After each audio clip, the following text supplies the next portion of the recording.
La relación entre Podemos y Sumar está atravesando un momento sumamente complicado. En los últimos días, desde Podemos han denunciado que a la hora de repartir las portavocías en el Congreso se les ha invisibilizado. Y por si fuera poco, ayer o antes de ayer, Ione Belarra, que es la actual secretaria general del partido, reclamó públicamente que Irene Montero volviese a ser ministra, cuando hace unos meses precisamente Sumar ya vetó la presencia de Irene Montero en las listas para las elecciones, con lo cual están pasando cosas entre Sumar y Podemos, y no precisamente amigables. Y todo esto en medio de unas negociaciones por ver quién consigue llevar adelante la investidura. O sea que ya veremos cómo gestiona Sumar esto.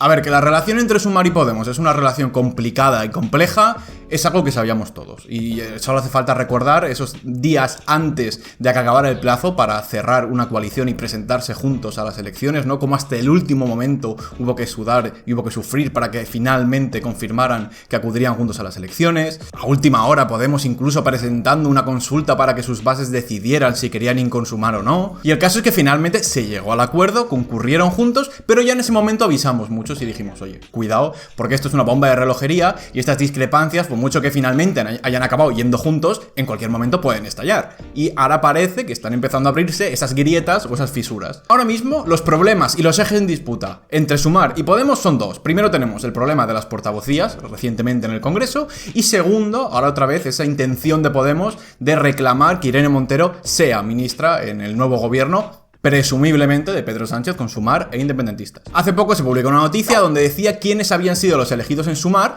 para ocupar las diferentes portavocías en el Congreso. La mano derecha de Yolanda Díaz, Marta Lois, había sido elegida portavoz del Congreso en el partido. Aina Vidal, que pertenece a En Comú Podem, había sido elegida para ocupar la portavocía adjunta primera. Águeda Micó, de Compromís, la portavocía adjunta segunda. La portavocía adjunta tercera había sido para Jorge Puello, que es diputado de la Chunta Aragonesista. Y por último colocaron a Chema Guijarro como representante de la Secretaría General del Grupo Parlamentario. De estos, ninguno pertenece a Podemos. Pero ojo, también hay que reconocer y hay que decir que tampoco hay ningún representante ni de Más Madrid ni de Izquierda Unida. Claro, ante esta situación Podemos ha cogido y ha dicho, oye, ¿por qué no tenemos ni siquiera una mínima representación entre estas portavocías? Siendo nosotros, además, Podemos uno de los partidos que, siendo sinceros, más peso tiene dentro de Sumar. Claro, aquí hay un problema, y es que, a pesar de que hay muchas portavocías y hay tercera portavocía adjunta, son demasiados partidos. O sea, en Sumar son muchos partidos. Creo que habían alrededor de 15 fuerzas políticas. Por lo tanto, por muchas portavocías que haya,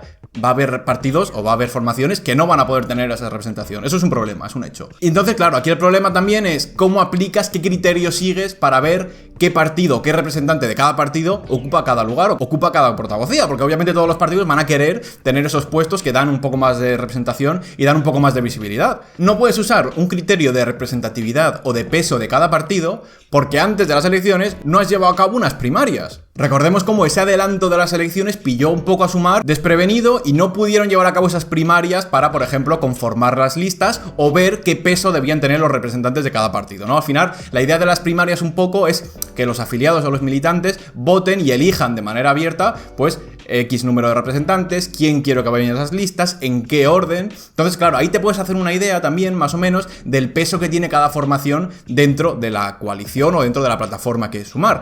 Claro, al no haberse dado esas primarias, tanto el orden en las listas como ahora mismo estos nombramientos para las portavocías se están eligiendo un poco de manera arbitraria y un poco tirando de dedo, un poco tirando de, pues, tú. Entonces ahora Sumar tiene que gestionar un problema y una paradoja, y es que mientras le da la portavocía a unos partidos, estarán contentos, pero los que no hayan conseguido esos puestos, pues se quejarán. Y cuando les des a los otros un puesto o les des a los otros alguna ventaja, los otros se quejarán. Pues tiene un montón de intereses y tiene un montón de partidos que obviamente van a querer su cuota y su mínimo de visibilidad y de representación.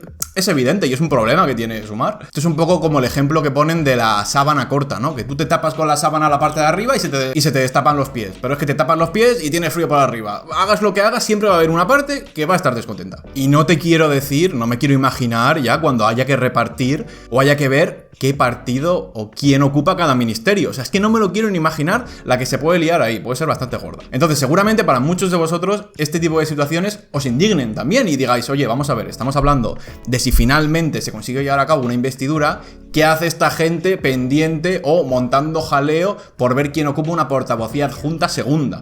Pues bueno, puedo entender también que haya gente que le moleste y piense que este tipo de peleas y de riñas en este momento sobran. Entonces sí, entiendo el militante que esté harto, iba a decir otra expresión, pero entiendo el militante que esté harto y este tipo de cosas pues le molesten, pero también puedo entender que al final los partidos van a intentar velar por sus propios intereses, ¿no? Por su interés partidista, que es sobrevivir y no quedar diluido y tener voz dentro de esa marca de Sumar. Entonces, puedo entender ambas partes. Pero es que ya no solo ha habido la polémica de las portavocías, es que ahora encima, Ione Belarra el otro día en una entrevista en Canal Red dijo que ella creía y estaba convencida de que Irene Montero merecía y debía ser otra vez ministra de Igualdad en España. Primero de todo, hubo gente que dijo, pero si realmente no está en las listas y no es diputada, ¿puede ser ministra? Pues sí, efectivamente, puede ser ministra y no sería ni la primera vez ni la última que un cargo o una persona que no tiene acta de diputado ostenta un cargo de ministro. Entonces, en ese sentido, no habría ningún problema ni había incompatibilidad.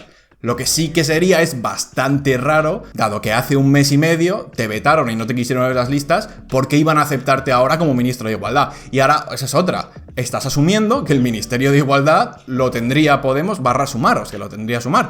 Yo no lo tengo tan claro, ahora es posible. Es un ministerio que ahora mismo se ha revalorizado y que después de las polémicas que ha habido y del desencuentro del PSOE y Podemos en su momento, no me extrañaría que fuera el PSOE el que quisiera ahora mismo quedarse con ese ministerio. Entonces, bueno, estamos dando muchas cosas por hecho. Entonces, claro, a lo mejor a alguno le parece raro, ¿no? Porque ahora de repente esta semana empieza a salir que si Podemos quejándose de esto, que si Podemos pidiendo ahora a Irene Montero, cuando ya ha pasado un mes y pico y parecía que estaba superado. Porque es casualidad que ahora de repente Podemos esté públicamente denunciando y haciendo ruido.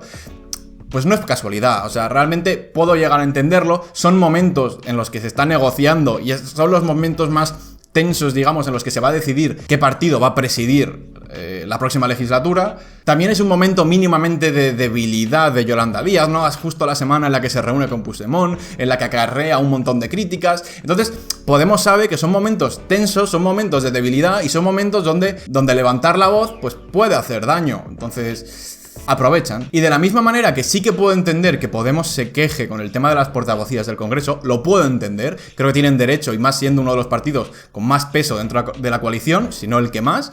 Lo que no puedo entender y me cuesta más entender el sentido es que ahora mismo pidan otra vez la figura de Irene Montero. Obviamente, o sea, si es que la figura de Irene Montero es el mayor activo que ha tenido y que tiene ahora mismo Podemos. Entonces, ya de por sí, cuando firmaron el acuerdo y aceptaron dejarla fuera de las listas, fue una cesión y fue una concesión muy dura. Entonces, no entiendo por qué ahora haces presión para que sea ministra. Sinceramente, yo creo que es algo que ya tenías que haber asumido y que firmaste cuando aceptaste entrar e ir en coalición. Entonces, también es verdad que ahora, estas últimas semanas, con todo el escándalo y el tema de Rubiales, la figura del Ministerio de Igualdad o de la ministra de Igualdad ha vuelto a estar otra vez en el foco y digamos que se ha revalorizado y está teniendo un rol muy activo, porque recordemos que Irene Montero sigue siendo ministra en funciones, por lo tanto, es normal también que desde Podemos quieran ponerse en valor y defender pues la figura que ellos consideran que más valor tiene y ha tenido dentro de esta pasada coalición. Entonces, bueno, también es verdad que Podemos igual le está viendo un poco las orejas al lobo y está empezando a temer